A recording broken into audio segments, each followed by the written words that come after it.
Hello mga tiyay! For today's video, magbuhat ko sa atuang kinalamiang bestseller special lasagna on earth. Yes, charat. Keep on watching. Dagang salamat! Typical na pagluto mga tiyay, magpabukal taog, tubig, yes, and then ato na siyang ilunod. Kanang kuan lang good, typical na pagluto og pasta. And then ako na siya, usually ang nakabutang manggod sa iyahang instruction is kuan 8 minutes man siguro to, pero dili ko ganahan kay gahi pa siya. So dapat akong ginabuhat is maabot siya og 10 to 12 minutes na ko siya ginapabukalan gyud kay dili ko ganahan og kay gahi pa nga ako bay nang ginainit na may sa tindahan no through microwave. So dapat humok. So muna na siya habwaon. Tapos, may siya isa-isa kay magdikit-dikit man na siya. Is very init na siya mga tiyay. So, kana siya dapat walay mabuak or walay magisian niya kay sayang kaayo no. Muna siya. Na mga gagmay nga mga kuan din malikayan. So, kani siya mga tiyay is naghimok og white sauce. So, butter. Pagkahuman sa butter is ang kaning all-purpose na flour.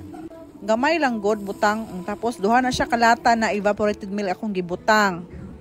Correct. So ako lang na siyang unsa tawag ani, gipadali na siya tiyay kay basig ma-board pud mong tan-aw sa akong instruction no. So mo na siya. So after ana nag-grate ko cheese, yes, ako na siyang ibutang didto sa white sauce. So medyo nalangay inyong tiyay kay na ang batang gamay na ako bisita ana among ningning. So muna na siya mga tiyay, ako na siyang gipatunaw ang kadtong kuan ka ng flour. Tapos timplahan niyo na mga tiyay og asin og paminta para lami pud siya. Okay, so kana siya nga moment tiyay, humot na siya. Tapos ibutang nimo ang dili gyud nimo na siya kailangan pabukalon og taman mga tiyay, dapat kana muusok-usok lang siya, ipatunaw lang gyud nimo na ang kuan. Kailangan gyud nimo siya i-mix ipatunaw lang gyud nimo ang cheese. So ing ana lang. And then ang next ani is ang kuan na siya ang sauce na gyud siya. So white onion usually akong ginagamit kay ganahan ko sa white onion kay naa siya something aroma, something lami na lasa na tawag ani na mulasa sa or mohata og lami sa atong lasagna. And then ilunod ang of course ang ground beef. So beef akong ginagamit para safe sa all. So ang Muslim ug ang non-Muslim mukaon man og kuan kaning chicken og beef. So kana na of course nagamit po ta og nor seasoning no aron ingnon professional baya na.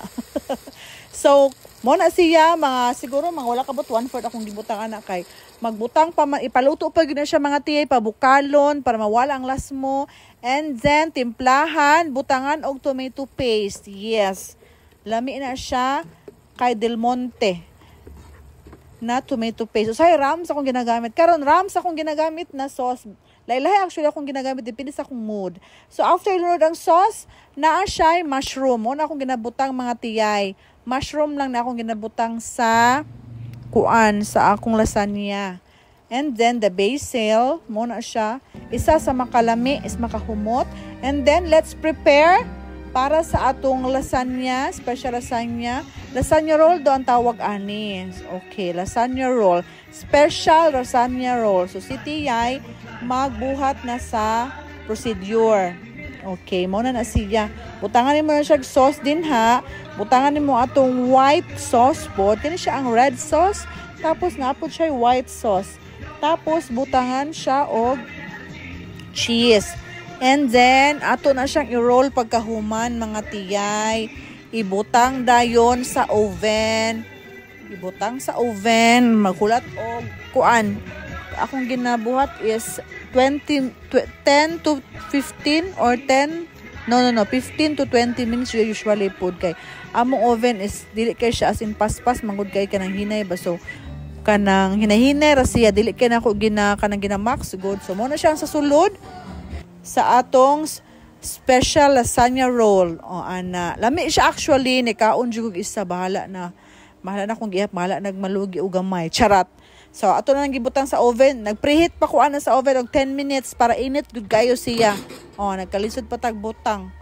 Okay, and then after 15 to 20 minutes, charan! O, diba? Ingana lang siya mga tiyay, kay luto naman to. Ako lang gi-bake ang sa sulod o ang katong quick melt cheese sa sulod para lami siya mag-mix well, combine sa sulod. Kana ako nang gi-repack, yes mo na siya, wala pa rin siya cheese sa ibabaw, sa white sauce, I mean.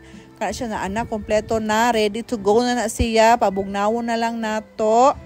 Mao na siya tanan mga tiyay. Daghang salamat. Try ninyo rin magmahay kinalamian. Thank you.